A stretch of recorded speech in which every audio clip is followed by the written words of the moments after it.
Si un profesor de conservatorio viera a Freddie Mercury tocar el piano, probablemente se agarraría la cabeza. Muñecas caídas, una postura incorrecta y una forma de golpear las teclas más percusiva que melódica. Muchos académicos aseguran que su técnica era desastrosa. Sin embargo, Brian May lo consideraba un excelente pianista. ¿Cómo es posible que alguien que rompía las reglas de la técnica clásica haya compuesto alguna de las mejores piezas de rock para piano? ¿Era Freddie Mercury realmente un buen pianista o solo un gran showman? Mi nombre es Mauro y hoy vamos a desglosar el secreto detrás de las manos de Freddie, desde su formación oculta en la India hasta el sistema de composición que él mismo inventó para crear sus obras maestras.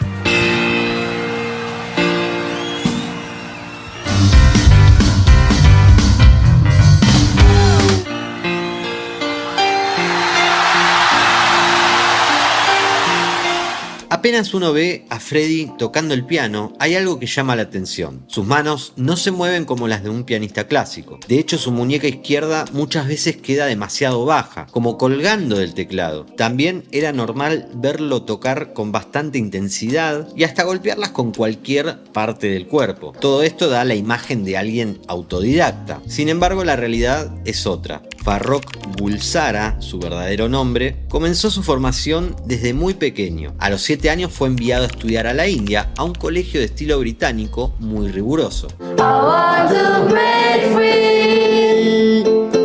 Fue allí donde un profesor detectó rápidamente su talento y recomendó a sus padres que empezara las clases de piano.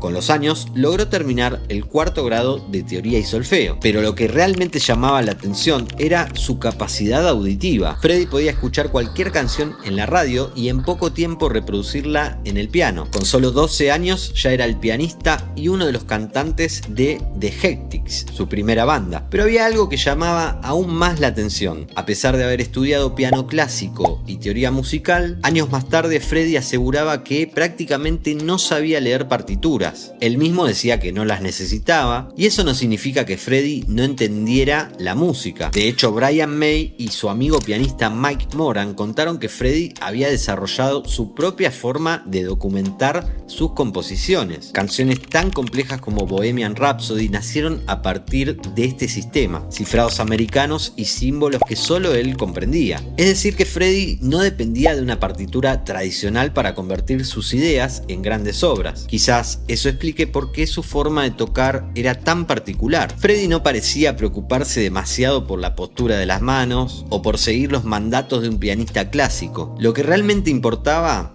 era otra cosa.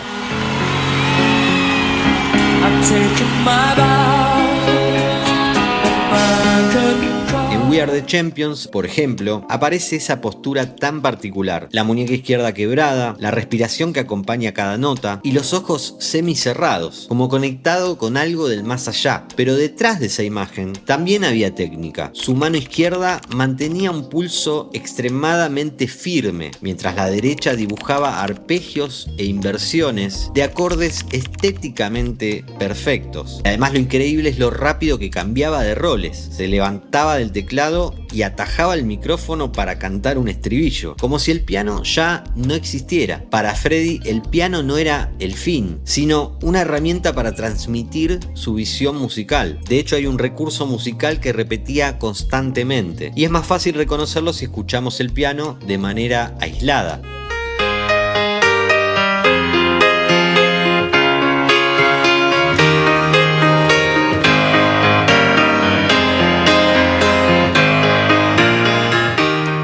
La mano izquierda marca una base sólida y potente, mientras la derecha alterna entre arpegios en corcheas y síncopas. Ese desplazamiento de los acentos, tocar fuera del tiempo esperado, es lo que genera esa sensación de movimiento constante tan típica de Queen.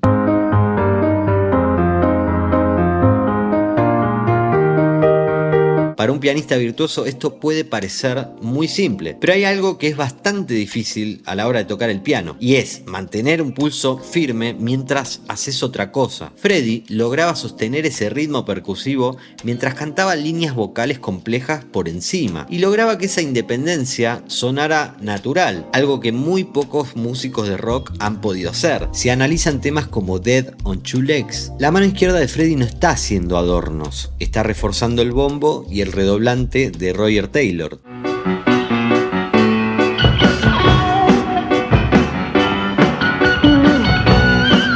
Quien decía que tocar con Freddie era fácil porque el ritmo de su piano era sólido como una roca. Hasta este punto uno podría pensar que Freddie tenía una forma particular de tocar el piano, pero en realidad había algo mucho más interesante. Su música estaba construida a partir de lenguajes totalmente diferentes. En una misma canción podían convivir recursos de la música clásica, como tocar notas cruzando las manos,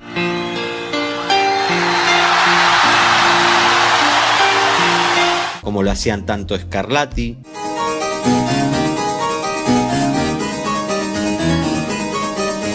como Beethoven.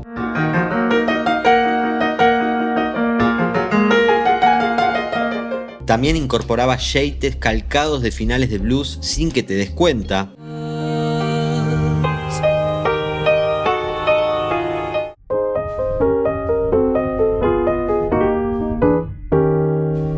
O secciones completamente inspiradas en la ópera, un género musical que nació hace más de 400 años en Italia. I see a little silhouette of a man. Scaramouche, Scaramouche, will you do the fandango?